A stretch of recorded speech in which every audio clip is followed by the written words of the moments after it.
Again. I just read a very important letter.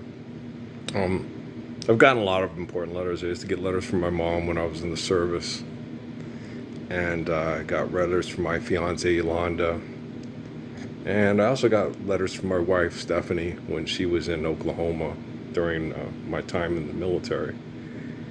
And I got letters from Dad and Chief Gilliard. We corresponded a couple of times. Other than that, I think Steve Vargas and Bart Meyer. I'm trying to think of other people that I've actually corresponded with because I'm not really much of a letter writer. And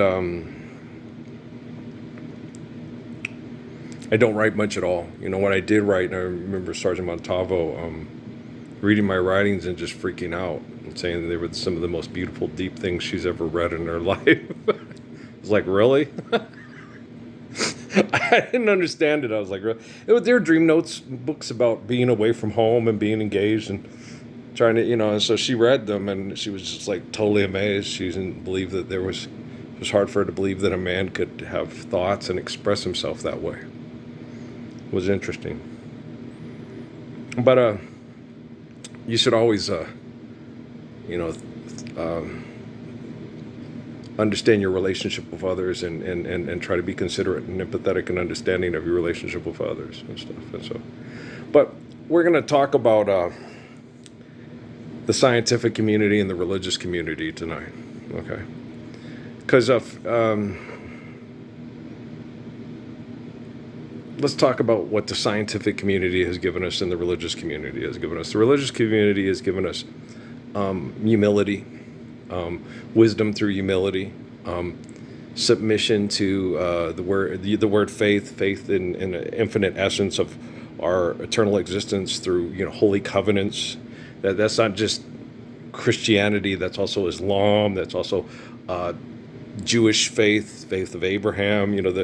That's also supposed to be try to be practiced in any kind of Christian denomination. They're supposed to reflect that. A lot of them really try to give that a good effort. A lot of them are self-righteous hypocrites. Most people that call themselves religious are self-righteous hypocrites. Just understand that. Okay, they're not religious people. They're self-righteous. They think that they're right, and so that makes them right.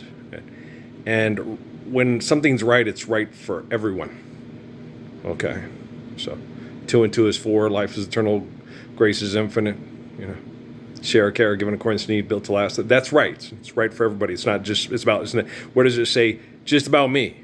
Okay. Do you understand? You guys understand King Solomon better now, right? And so it's very important to understand that we do not possess the soul. Okay. If you wanted to see something as a possession, it's more the soul possesses the flesh to express gratitude for life from the glory of God. Okay. So the soul, more or less, is if the soul doesn't provide life to your body, you're a goddamn robot. You're Geoffrey Hinton's invention. You're part of the metaverse. Okay. But if you understand that the soul is the essence of grace that provides life to this temple. And it's not an illusion. This is very real. Okay. When the soul provides life to a body, it has a brain, and that brain is tortured by people that are aggressive and violent and selfish and manipulative and think they're being creative. Okay. It's very real. It's not an illusion. We all feel it. We all experience it. We all have to suffer through the abuse of selfishness. All right.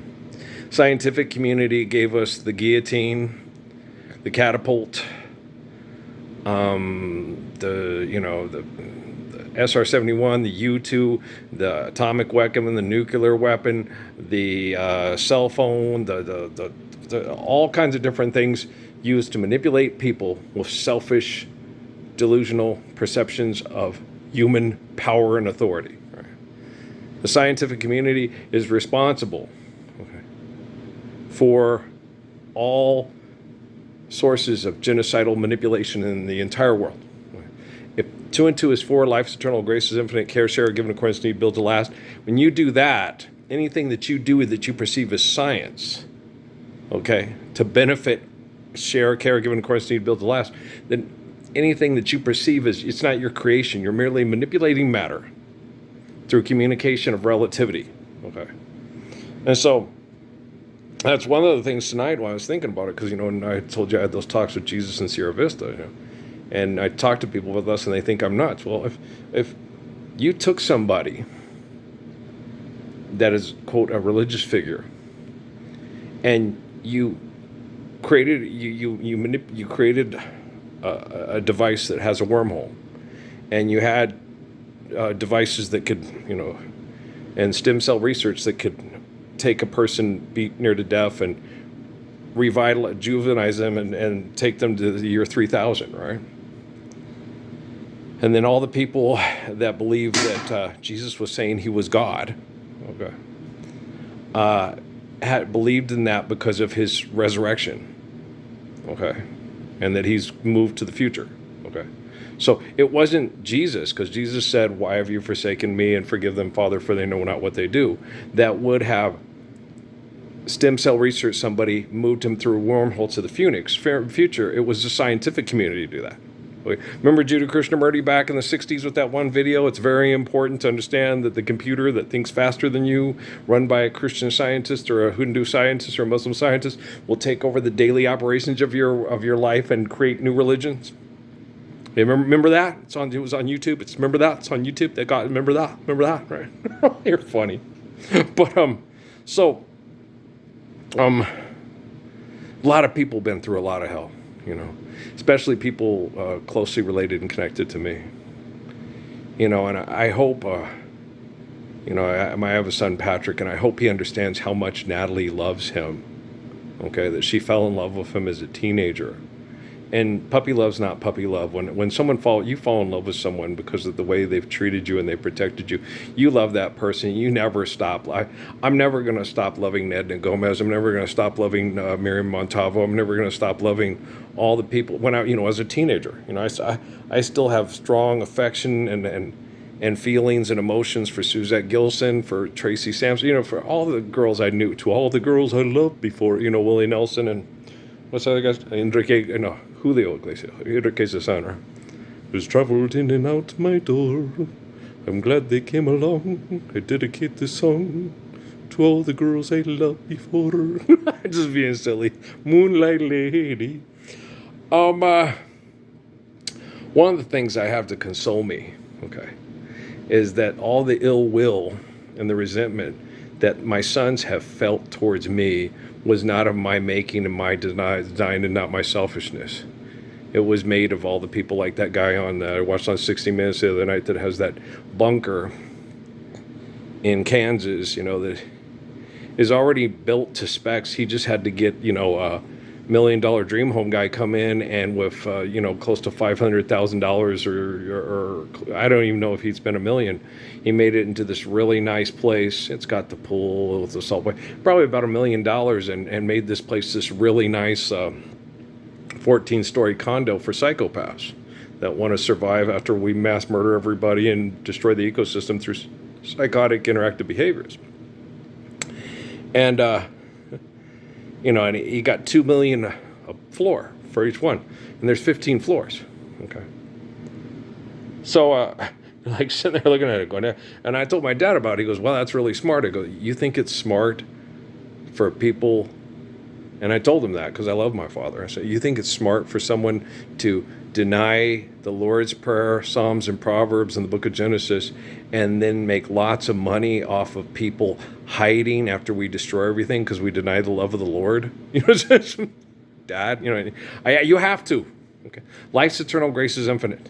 Okay, when someone says something like that, don't think that it. Okay, street smarts, where you outsmart each other for money and kill each other for money, then yes, it is. But intelligence is a derivative of love. Okay, so what that man's doing is not intelligent, and I don't like seeing those people.